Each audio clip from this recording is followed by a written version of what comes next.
بڑے بڑوں کو یہ لاشیں سمجھ میں نہیں آتے کہ کون سا لاشا کس کا ہے، تو نے کیسے پہچانا کہ یہ لاشا تیرے بابا حسین کا ہے اور صحیح پہچانا کہ یہ لاشا حسین کا ہے؟ تو سکینہ کہتی ہے پھوپھی جب تم خنجر لے کر کے پیرا دینے لگی تو مجھے نیند کا غلبہ ہونے لگا، تو مجھے میرے بابا کا سینہ یاد آ گیا، تو میں لاشوں کی طرف آئی اور میں نے کہا بابا تم کہاں ہو تاکہ میں تمہارے سینے پہ سر رکھ کے سو جاؤں؟ تو پھوپھی اسی لاشے سے آواز آئی تھی سکینہ تیرا بابا حسین یہاں ہے، تو میں یہاں پر چلی آئی۔ اللہ اکبر، سکینہ کو اٹھا کر کے لایا، سکینہ روتے روتے بے ہوش ہو گئی اور سیدہ زینب اسی طرح کا پیرا دینے لگی۔ ایک سایہ آپ نے دیکھا کہ تیزی کے ساتھ ایک سایہ جو ہے وہ میدان میں بڑھتا چلا آ رہا ہے۔ سیدہ سکینہ نے ٹوٹا سا خنجر پھر تان دیا اور اس کے بعد کا خبردار سب تو لوٹ چکے ہو، شہزادیوں کے کپڑے بھی تم چھین کر لے گئے ہو، علی اصغر کا جھولا تک نہیں رکھا، تم نے خیمے تک جلا دیے ہیں، تم نے سکینہ کی بالیاں تک چھین لی ہے، اب کیا رہ گیا ہے جو لوٹنے کے لیے آئے ہو؟ ظالموں کچھ تو شرم کرو۔ آپ یہ فرما رہی تھی کہ وہ سایہ آگے ہی بڑھ رہا تھا، آپ نے کہا اب آگے قدم نہ اٹھانا ورنہ خبردار میں تجھے قتل کر دوں گی، یاد رکھ میرے ہاتھوں سے قتل نہ ہونا۔ تو اس سائے سے ایک آواز نکلی بی بی میں کوئی غیر نہیں ہوں، میں اہل بیت کی محب ہوں اور میں لوٹنے نہیں آ رہی ہوں، میں ایک عورت ہوں، میں حر کی بیوی ہوں اور حر این جنگ کے موقع پر آپ کی طرف چلا گیا تو مجھے آنے کا موقع نہیں ملا۔ میں نے ظالم یزیدیوں سے کہا او یزیدیوں 4 دن ہونے آئے ہیں، ان کے گھر کے چھوٹے چھوٹے بچے پیاسے ہیں، بیویاں پیاسی ہیں، وہ مر نہ جائیں، تم کو تو ان کو ابن زیاد کی بارگاہ میں لے جا کر پیش کرنا ہے، اس کے دربار میں، یزید کے دربار میں انہیں پیش کر کے تمہیں انعام لینا ہے، اگر وہ مر گئے تو کیا ہوگا؟ ان کو کچھ پانی تو پلا دو۔ ان لوگوں نے کہا نہیں، ہم انہیں پیاسا ہی رکھیں گے، انہیں پانی نہیں دیں گے۔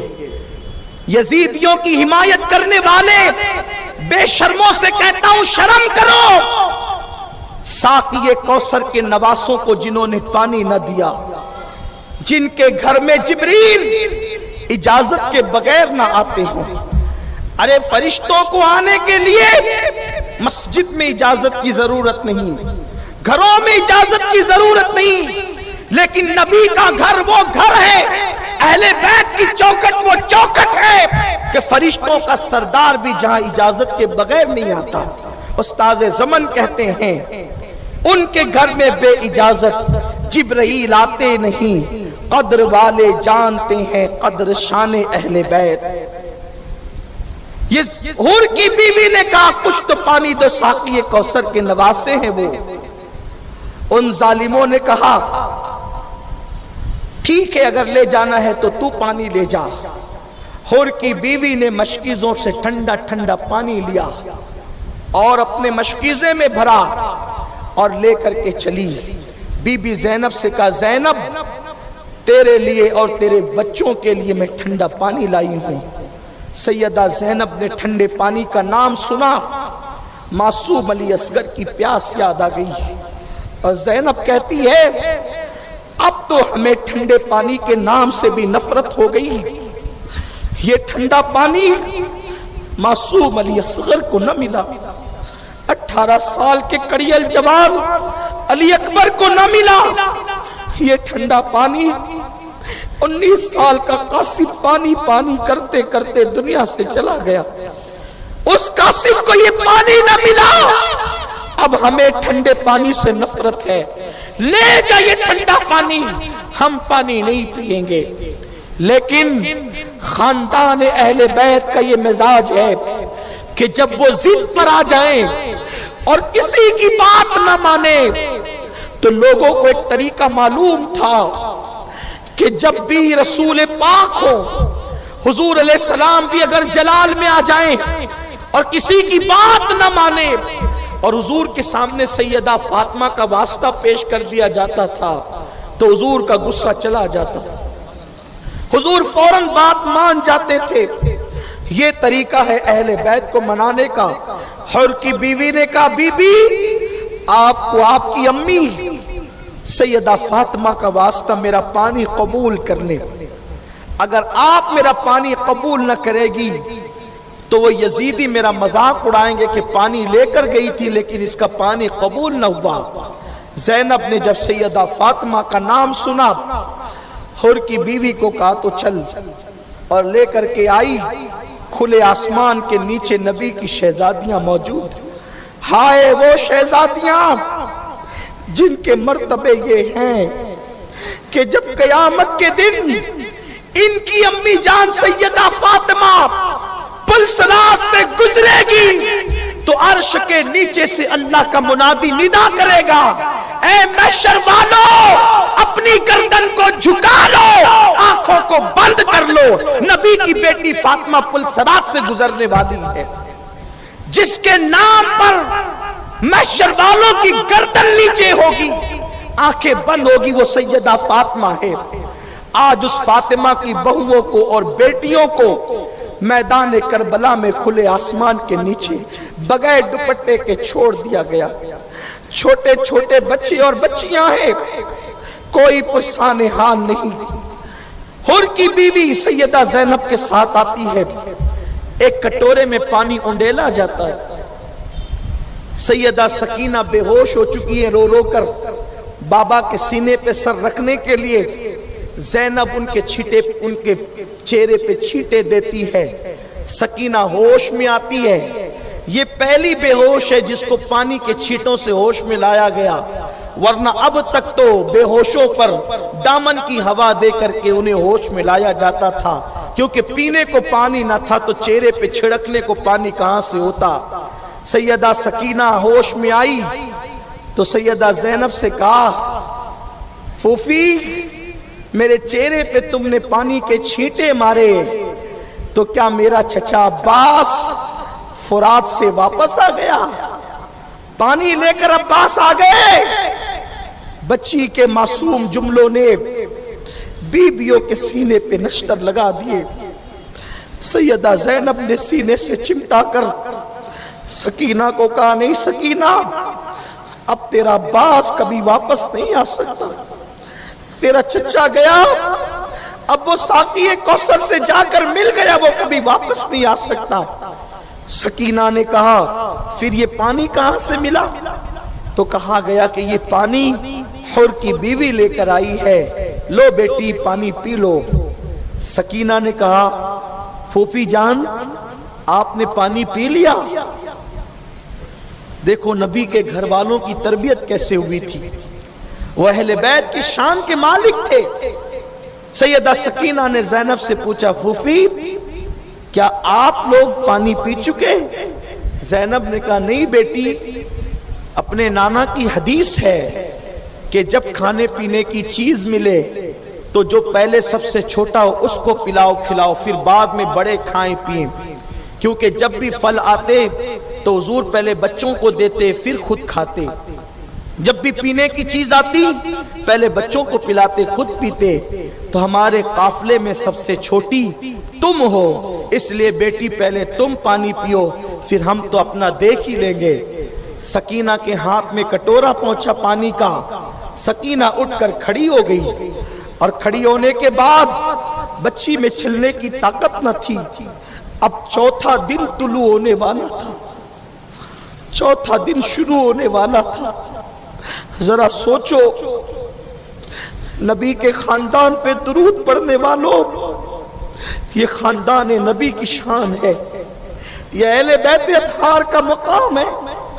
گرمی کے موسم میں ہم روزہ رکھتے ہیں، مؤذن اعلان کرے افطار کر لو، ہم کسی کا خیال کیے بغیر افطار کر لیتے ہیں، لیکن یہ خاندان نبوت، خون رسول کی شان دیکھو، خون رسول کی کرامت دیکھو کہ جب اس ننھی سی بچی کو چوتھی صبح طلوع ہونے سے پہلے پانی ملا، 7 سال کی بچی کیا ہوتی ہے، اور جب یہ حدیث اس بچی کے کان میں پہنچی کہ پہلے چھوٹوں کو پلاؤ پھر خود پیو، پورے قافلے میں سب سے چھوٹی تم ہو، پہلے تم پیو پھر ہم اپنا دیکھیں گے، وہ بچی اٹھ کر کے کھڑی ہوئی، اور کھڑی ہونے کے بعد طاقت چلنے کی نہ تھی، پھر بھی بوجھل قدموں سے اس نے دوڑنا شروع کیا۔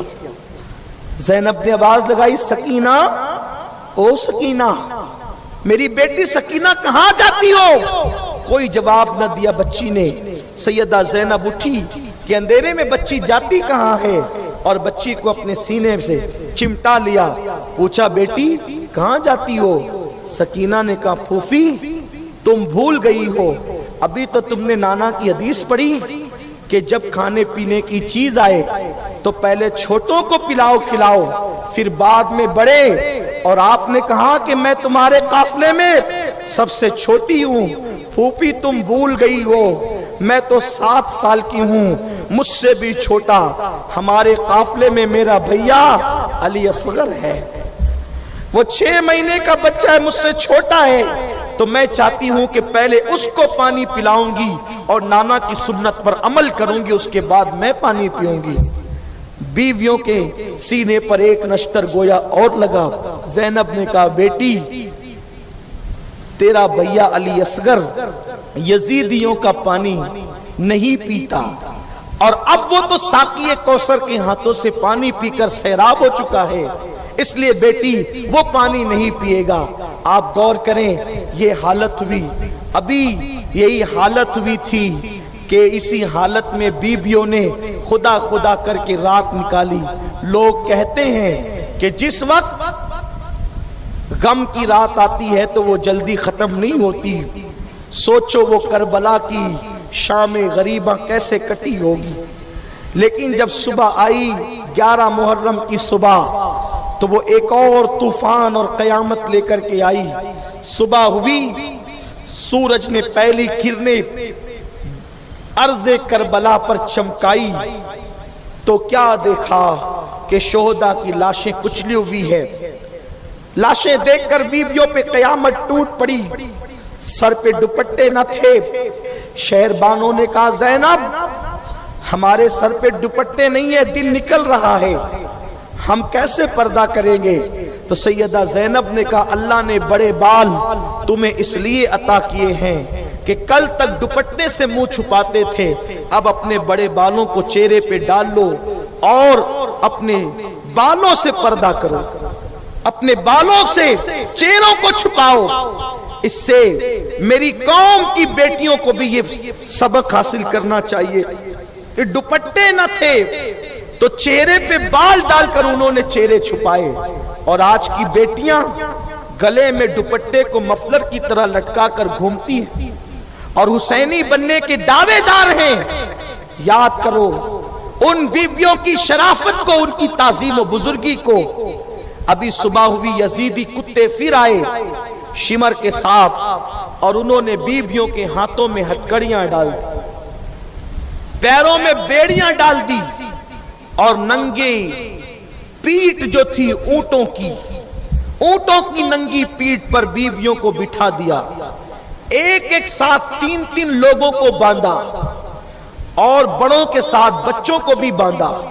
تو ظاہر سی بات ہے بچوں کے ہاتھ چھوٹے، بڑوں کے ہاتھ بڑے، تو بچوں کے ساتھ بڑوں کو یوں جھکنا پڑتا تھا۔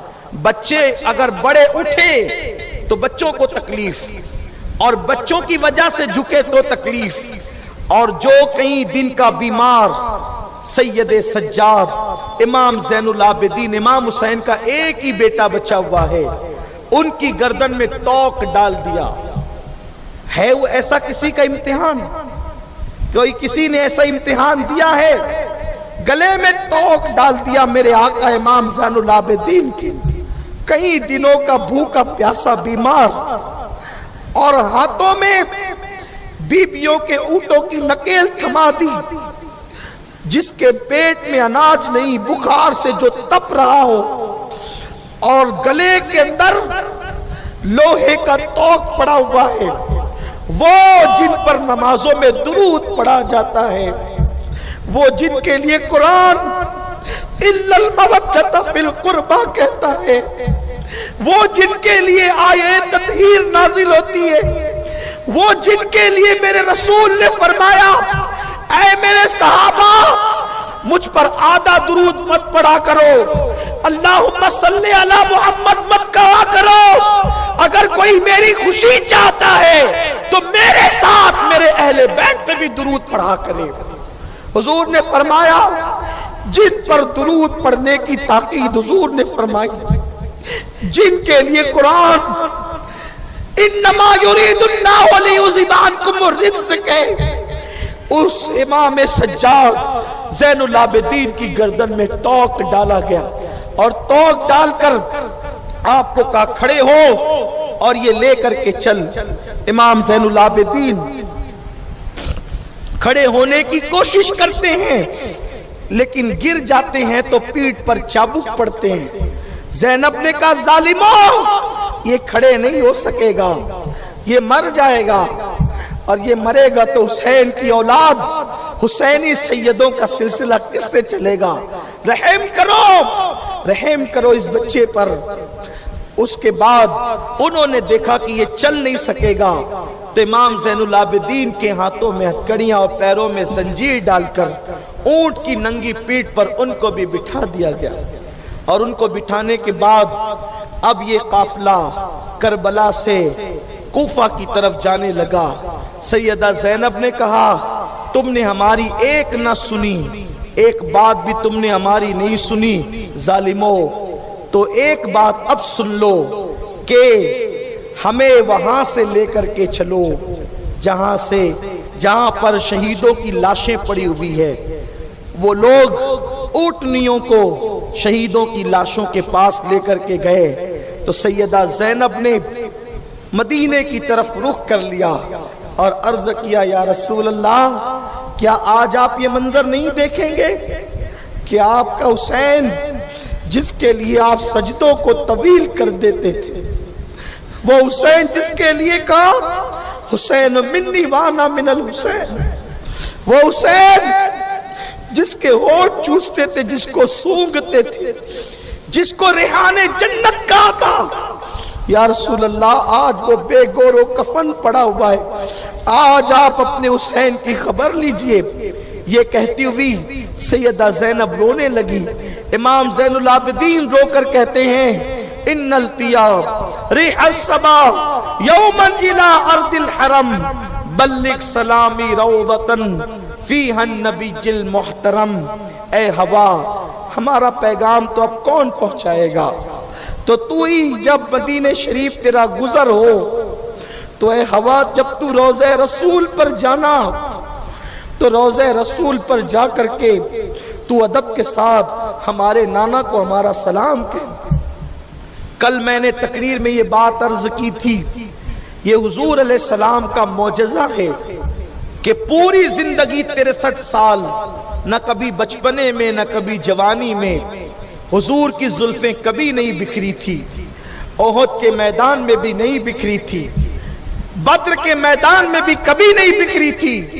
حضرت عبداللہ ابن عباس کہتے ہیں میں نے 61 ہجری کے عاشورہ کو جمعہ کی نماز کے بعد میں سو رہا تھا، میں نے کیا دیکھا؟ نبی پاک کی زلفیں بکھری ہوئی ہے۔ لوگ کہتے میدان کربلا میں کیا ہے؟ اس کو اتنی اہمیت دیتے ہو، کربلا میں کیا ہے؟ ارے دیکھ کربلا میں کیا ہے؟ اس نبی کی زلفیں بکھرتی ہے، بڑے بڑے حادثات جن زلفوں کو بکھرا نہ سکے کربلا نے ان زلفوں کو بکھرا دیا۔ ابن عباس کہتے میں نے دیکھا حضور کی زلفیں بکھری ہوئی اور خون کے دھبے حضور کے جبے پر ہے اور آنکھوں میں آنسو ہے۔ لوگ کہتے ہیں حسین کے لیے کیوں روتے ہو؟ کربلا کا واقعہ سن کے کیوں روتے ہو؟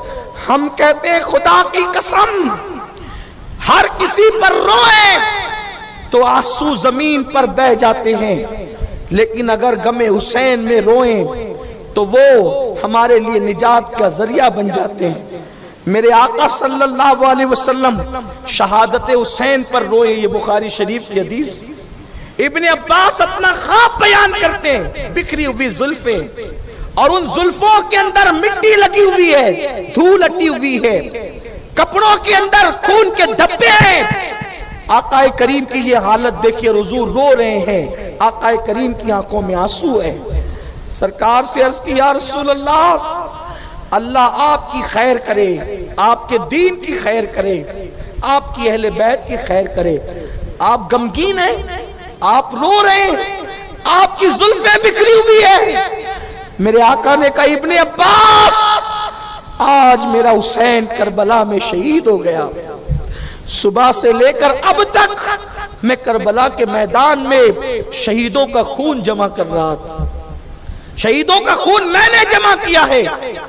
حضرت سیدنا بابا فرید الدین گنج شکر فرماتے ہیں کہ شب عاشور میں کسی نیک عورت نے میدان کربلا کو خواب میں دیکھا کہ ایک عورت ہے نقاب پوش جو اپنی آستین سے کربلا کی دھرتی کو جھاڑ رہی ہے اور کنکر اٹھا اٹھا کر کے چن رہی ہے. اس عورت نے پوچھا بی بی یہ کون سا میدان ہے اور آپ یہ کنکر کیوں اٹھاتی اور صاف کرتی ہے؟ تو اس عورت نے جب اپنے چہرے سے پردہ ہٹایا تو کہا کہ میں فاطمہ بنت محمد ہوں، میں فاطمہ ہوں، تیرے نبی کی بیٹی ہوں. کہا بی بی آپ میدان کو جھاڑو دیتی ہے؟ فرمایا ہاں یہ کربلا کا میدان ہے اور اسی جگہ پر میرا حسین گھوڑے سے زمین پہ گرے گا تو میں پہلے سے کنکر اٹھا رہی ہوں کہ میرے حسین کو کنکر نہ چبھ جائے. یہ ہے داستان کربلا. ڈاکٹر اقبال اسی لیے تو کہتے ہیں غریب سادہ وہ رنگی ہے داستان حرم، غریب سادہ وہ رنگی ہے داستان حرم، حسین انتہا اس کی ابتدا ہے اسماعیل. یہ میرے مولا حسین کی داستان کربلا ہے. تو جس وقت لاشوں کے قریب یہ آئے، امام زین العابدین نے ان التیا ریح الصبا یوما الى ارض الحرم بلغ سلامی روضۃ فیہا النبی المحترم، یہ پڑھا تو اپنے بیگانے سب رونے لگے. امام علی مقام کا وہ چھوٹا سا لٹا پیٹا قافلہ 11 محرم کی صبح دن تڑکے کوفہ کی طرف روانہ ہو گیا. کوفہ والوں کو اعلان کر دیا گیا، کوفہ والوں جشن کرو جشن. عورتیں چھتوں پر چڑھے بچوں کو لے کر، اس لیے کہ کچھ باغی لوگ تھے جن کے سر ہم کاٹ کے لا رہے ہیں اور ان کی لٹی پٹی عورتوں کو قیدی بنا کر لا رہے ہیں. کوفہ میں یہ بات نہیں بتائی گئی کہ کس کو لا رہے ہیں. جھوٹ بولا یزیدیوں نے کہ ہم باغی، اور وہ بھی کیسے باغی جو رستے میں بیٹھ کر کے قافلے لوٹتے تھے، ان لٹوروں کو ہم نے کاٹا ہے. کوفہ میں جشن کا ماحول تھا کہ حکومت کے باغی اور وہ بھی قافلے لوٹنے والے لٹوروں کو لایا جا رہا ہے. کوفہ میں جشن کا ماحول ہے. کربلا سے کوفہ آتے آتے شام ہو گئی ہے. خولی جس کے پاس امام علی مقام کا سر تھا، شام ہوئی تو اس کو پتا چلا کہ اب تو ابن زیاد کے پاس جانا ہی بے فائدہ ہے، کیونکہ شام ہوتی ہے تو وہ شراب میں ڈوب جاتا ہے، انعام نہیں دے گا، سر دیکھ کر مجھے گالیاں دے گا.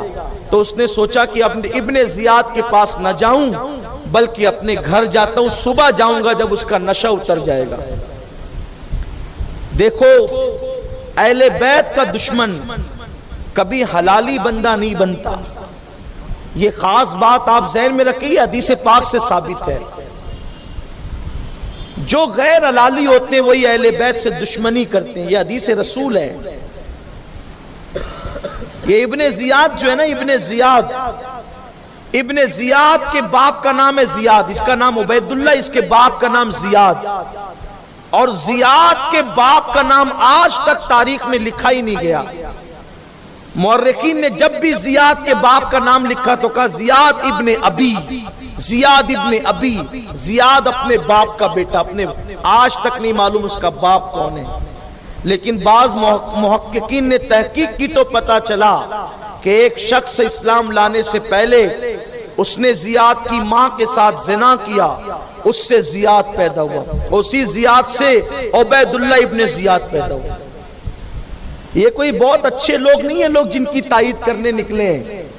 اگر صحیح معنی میں لوگ اسلام کی تاریخ پڑھ لیں، بے جا تعصب سے نکل کر ہٹ درمی سے نکل کر اسلام کی صحیح تاریخ پڑھے تو کبھی کوئی یزیدی کی حمایت نہیں کرے گا، نہ یزید کی حمایت کرے گا، نہ یزیدیوں کی حمایت کرے گا، بلکہ کہنے والوں نے کہا ہے انسان کو بیدار تو ہو لینے دو، ہر قوم پکارے گی ہمارے ہیں حسین۔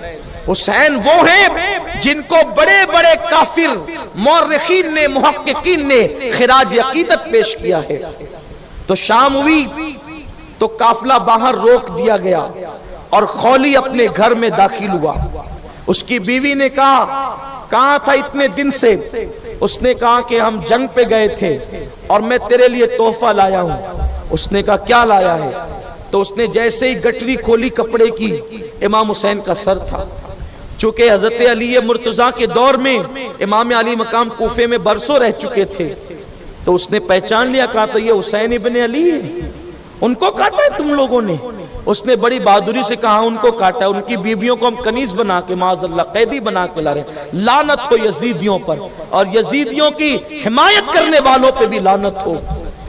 شہزادیوں کو انہوں نے قیدی کہا، ان بدبختوں نے اللہ اکبر۔ تو اس کی بیوی نے کہا ان کی بیویوں کو تم نے قیدی بنایا؟ کہا۔ اس نے کہا اگر رات کا وقت نہ ہوتا تو میں ابھی تیرے گھر سے نکل جاتی، جو شہزادے رسول کا سر کاٹے میں اس کی بیوی بن کر تو نہ رہوں گی۔ تھکا ہوا تھا، سو گیا۔ اس کی بیوی اٹھی، امام علی مقام کی بکھری ہوئی زلفوں کو دھلا، زلفیں سواری، خوشبو لگائی اور کھڑی ہو گئی درود پڑھتے ہوئے۔ اسی عالم میں نیند کا غلبہ ہوا تو بیٹھ گئی، درود زبان پہ جاری رہا۔ آنکھ بند ہوئی تو کیا دیکھا کہ 4 عورتیں خوبصورت، اور وہ امام حسین کے سر کو چومتی ہے آ کر اور روتی ہیں۔ اس عورت نے پوچھا آپ کون ہیں؟ تو ایک بی بی نے کہا میں فاطمہ بنت محمد ہوں، حسین کی امی ہوں، آج میرے بیٹے کے چہرے کو چومنے آئی۔ دوسری کو کہا یہ حسین کی نانی ہے خدیجۃ الکبریٰ، آج حسین کے سر کو بوسے دینے آئی ہے کہ میرے نواسے نے نانا سے کیا ہوا وعدہ وفا کر دیا، دین کو تحفظ دے دیا۔ اور یہ جو ہے یہ آسیہ ہے فرعون کی بیوی، اور یہ چوتھی عیسیٰ کی ماں مریم ہے۔ ان بیویوں نے سر چوما، شفقتیں کی اور وہاں سے ہٹی تو پھر دیکھا ایک ایسا چہرہ جو حسین کے چہرے سے کچھ مشابہ تھا۔ تو پوچھا بزرگ آپ کون ہیں؟ انہوں نے کہا میں ابراہیم خلیل اللہ ہوں، جس حسین نے میرے خواب کی تکمیل کی ہے، آج اس حسین کی پیشانی کو چومنے آیا۔ اسی میں پوری رات گزر گئی، آنکھ کھلی تو اس کا شوہر دھاڑ رہا تھا پاگلوں کی طرح۔ کہا تو نے یہ کیا کیا؟ اس نے کہا تو سر ابن زیاد کے پاس لے جا اور میں تیرے گھر سے چلی، مجھے طلاق دے دے، مجھے تیرے یہاں نہیں رہنا، جو اہل بیت کا نہ ہوا وہ میرا کیا ہو سکتا ہے؟ اس نے کہا جیتے جی اپنے بچوں کو یتیم مت کر۔ تو اس عورت نے کہا حسین کے بچوں سے زیادہ تیرے بچے قیمتی نہیں ہے، جب تو نے حسین کے بچوں کو یتیم کر دیا تو اب نہ بچوں کی پرواہ نہ شوہر کی پرواہ۔ اور وہ عورت پردے میں گھر سے نکل گئی۔ لوگوں کو شرم آنی چاہیے، قاتلان حسین کی تائید ان کی عورتوں نے نہیں کیا، لوگ قاتلان حسین کی تائید کرتے ہیں۔ اور میں تو ہندوستان کے تمام مسلمانوں کو پیغام دینا چاہتا ہوں، یاد رکھنا حسین کا مخالف ہو کر کوئی زیادہ دن تک کے ٹک نہ سکا، ورنہ دیکھ لو تمہارے پڑوس میں ایک بدبخت یزید کا وکیل بن کر کے کھڑا ہوا تھا اور آج بھاگا بھاگا پھر رہا ہے۔ حسین بتا رہے ہیں جو مجھ سے ٹکرائے گا ٹکنے نہیں دوں گا، اٹھا کے پھینک دوں گا۔ اس لیے کبھی حسین سے لڑائی بول مت لینا، کیونکہ رسول اللہ نے فرمایا حسین مجھ سے ہے، میں حسین سے ہوں، جو حسین سے جنگ کرے گا میں اس سے جنگ کروں گا، جو حسین سے صلح کرے گا میں اس سے صلح کروں گا۔ جو نبی سے جنگ کرے وہ ٹک کیسے سکتا ہے؟ اور جو لوگ ابھی مینڈکوں کی طرح ٹر کرتے حسین کے خلاف، ان کو بھی بہت جلد حساب چکانا پڑے گا۔ یاد رکھو اگر محبت نہیں کر سکتے تو کم سے کم چپ تو رہو، اگر تاریخ کے صحیح گوشے نہیں پتا ہے خاموش تو رہو، ورنہ یزید کا انجام ہمیشہ رسوائی ہی ہے، اس لیے یزید کے کھانے میں نام مت لکھاؤ۔ المختصر یہ کہ جب قافلہ کوفہ میں پہنچا تو چونکہ وہاں اعلان تو یہی تھا کہ باغیوں کے سر آ رہے ہیں اور ان کی عورتوں کو قیدی بنا کے لایا جا رہا ہے، تو کوفہ کے اندر مولا علی نے تقریریں کی تھی کہ قیدیوں کو صدقہ دینے سے مرادیں پوری ہوتی اور اجر ملتا ہے۔ تو چھوٹے چھوٹے بچوں کے ہاتھ میں عورتوں نے صدقے کی کھجوریں، روٹی کے ٹکڑے تھما دیے اور چھت سے وہ پھینک رہے تھے۔ سیدہ زینب نے کہا خبردار، یہ کیا کر رہے ہو؟ تو عورتیں کہتی تھی یہ صدقہ ہے، کیونکہ علی مولا نے ہم سے کہا تھا کہ قیدیوں کو صدقہ دینے سے مرادیں پوری ہوتی ہے، دعائیں قبول ہوتی ہے، تو ہم تم قیدیوں صدقہ دے رہے ہیں۔ کہا ہم وہ قیدی نہیں ہے جو تم سمجھ رہے ہو، ہم آل محمد ہے، آل محمد، اور آل محمد پر صدقہ کھانا حرام ہے۔ تو تب عورتوں نے کہا تم کون ہو؟ کہا پہچانو میں زینب بنت علی، علی کی بیٹی ہوں، یہ حسین کا سر ہے۔ تو لوگوں نے غور کیا، تب پتا چلا کہ یہ کیا ہو گیا۔ تب کوفہ والے چیخنے رونے پیٹنے لگے۔ تب سیدہ زینب نے کہا تھا کوفیوں، خط لکھ کر بلانے والا کون تھا؟ تمہارے بڑے بڑے سرداروں نے 150 خطوط لکھے تھے، عوام کے تو خطوط ہی الگ تھے۔ اس کے بعد تم نے میرے بھائی کے ساتھ بے وفائی کی، بڑی بڑی رشوتیں لے کر تم بے وفا بن گئے۔ اب تمہارا رونا چیخنا پیٹنا یہ سب تمہارے کام نہیں آئے گا۔ اور پھر فاطمہ کی بیٹی نے کہا اسی طرح روتے پیٹتے رہو گے تمہیں کبھی قرار نہیں ملے گا۔ اور دیکھ لو آج عراق کی سرزمین سنورتی ہے پھر گرتی ہے، بنتی ہے پھر بگڑتی ہے۔